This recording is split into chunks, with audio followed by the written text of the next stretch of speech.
Hi everyone!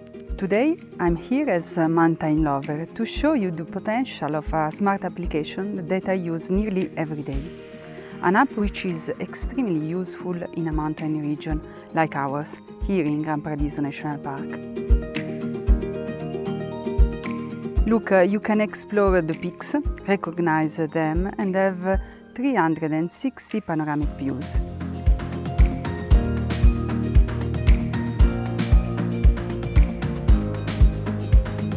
The app works offline, and even when I'm doing alpinism or ski mountaineering in a remote location with no connection, I can know which peaks are surrounding me.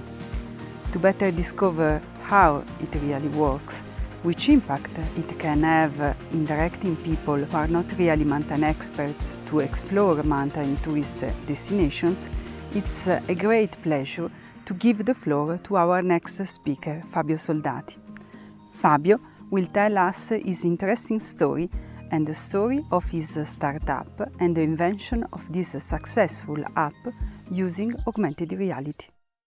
I'm the founder of the PeakFinder company and the PeakFinder application. First I will talk about what is this application, what is the idea behind it. The idea for PeakFinder came about more than 10 years ago.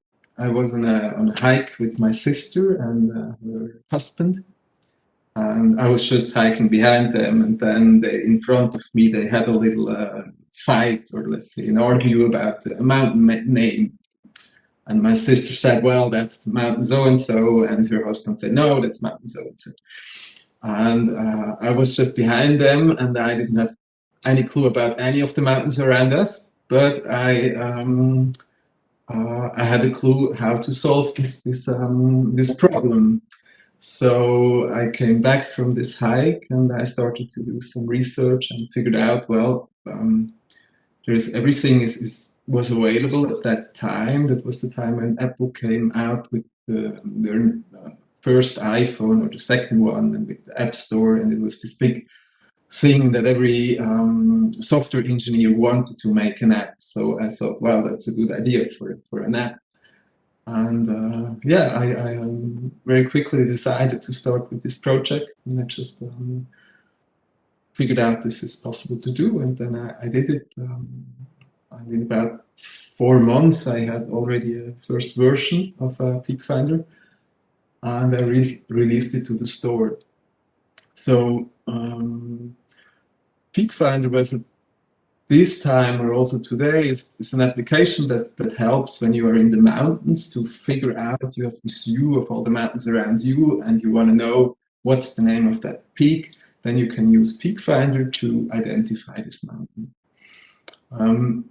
The basic version of PeakFinder showed you just a 360-degree view around you with all the mountain names, as most people know it from the famous mountains. They have these panoramic panels, usually, where you can see, that's mountain so-and-so, and PeakFinder does the same. But PeakFinder can do that from everywhere, so you can use it on every peak on this planet. So it works here in the Alps, it works very good in Gran Paradiso, it works also in Japan, in China, in Mount Everest, and all these areas. After I released the first version of PeakFinder, it became successful in the Alps area. And then I figured out, well, okay, looks like the idea works. And I started to make PeakFinder available first in the USA, and then I added the whole planet to it. Today, PeakFinder is one of the most successful apps in many of the European countries, and also it's very successful in Taiwan, for example, which is funny because I didn't knew that Taiwan has big mountains, but it's also very successful there, which it's kind of fun for me because I have never been there, but I receive pictures and emails from people from Taiwan who are using PeakFinder today. The current versions of PeakFinder, they work on an iPhone and Android, and today you can also use the camera. That means you just switch on PeakFinder like a photo camera, and then in the image you see directly the labels of the mountains around you. You can just turn around, you can take pictures, and you can also send these pictures to your friends with all the mountain names on it. Yeah, that's a brief story about my work. I still love a lot the mountains and my work, so it's really my passion. I'm full of ideas for improving PeakFinder, for adding new stuff, make it better and better. And that's what I love to do. So thank you very much, Fabio. We would like now to ask you some questions on behalf to all our partners in the project Digitourism. So you said that the app was very successful in Europe and in other parts of the world. Yes. And how many users you can estimate use your app, just to have an idea? Oh, it's more than 1 million.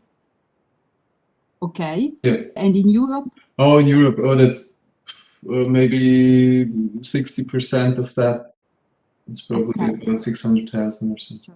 A huge success. And so, how old were you when you created this app? Because you told us 10 years ago, but you are very young. So, how old were you? No, I'm not very young, but thank you. I was 35 then, so now I'm 45 or 46. Okay. And tell us something about the competition in this market. Yeah, one fun story is when I started with this idea. I mean, you don't know the market, and so I was starting with this project, and I told my friends, now I'm doing this PeakFinder project, and then in the beginning, after I don't know 4 months of programming, a friend called me, Fabio, you can stop. I just found your idea in the App Store. And I went to the App Store and really saw it was something similar. So the idea was the same. But then I was, of course, oh, okay, wow. I was a bit nervous, but I think at that time I already had developed a much faster version of that. Because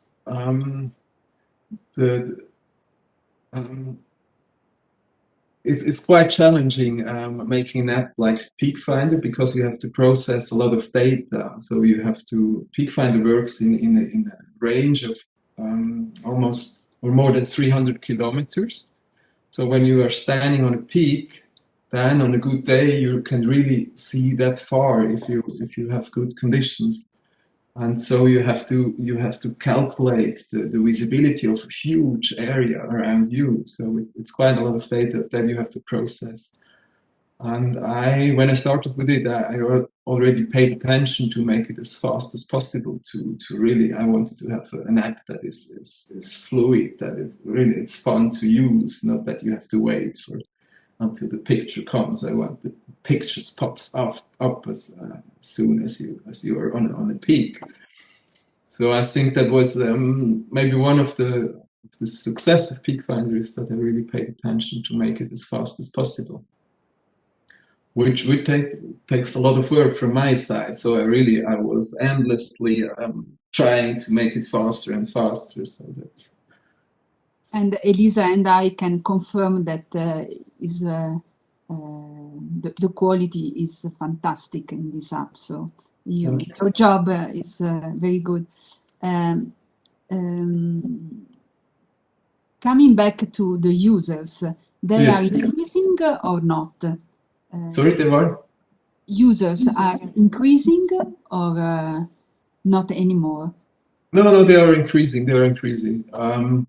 It's especially now in this time where people are a bit more locked in their countries. They discovered the mountains. Maybe you can see that too.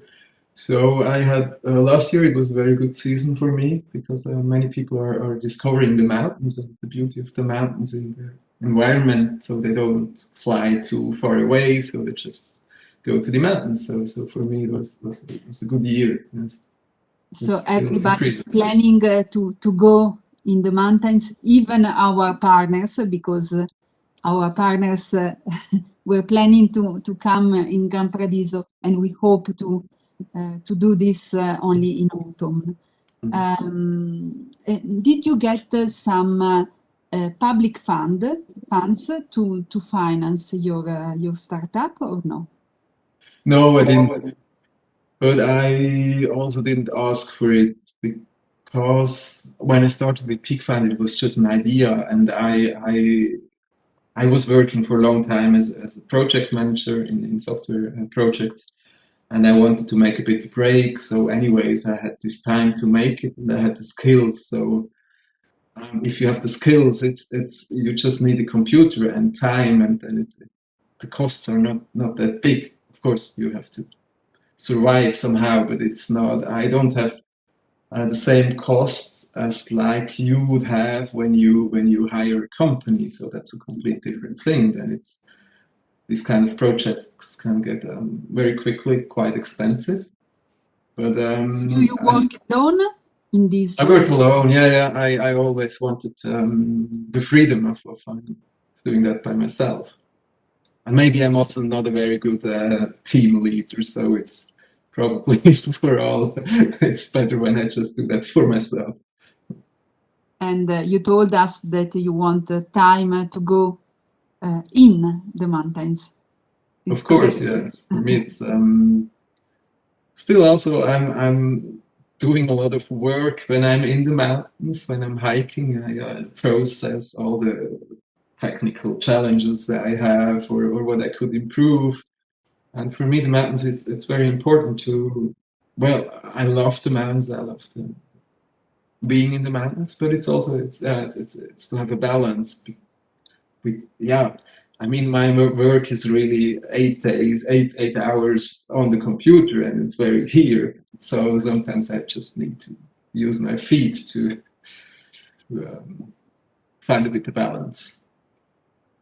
Which difficulties did you face in developing this app and in dealing with this business?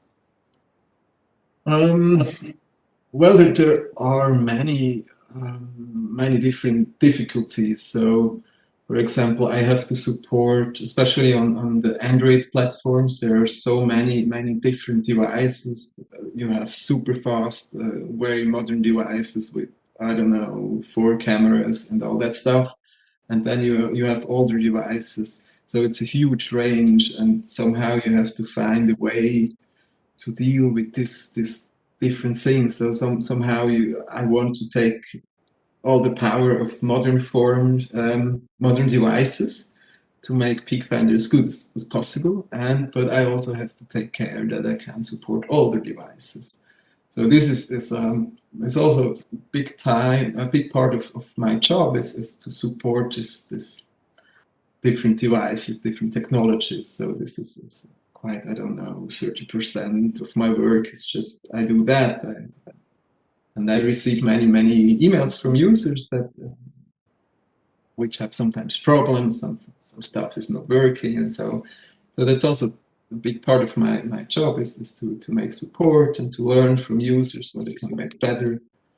If I, for example, if I receive many emails of the same issue, I think, okay, well, I should improve something on my app that I don't have to answer all the time the same emails. So I invest some time to make the app better and to solve these issues. Can you tell us something about a new idea to implement the app, or it's a secret?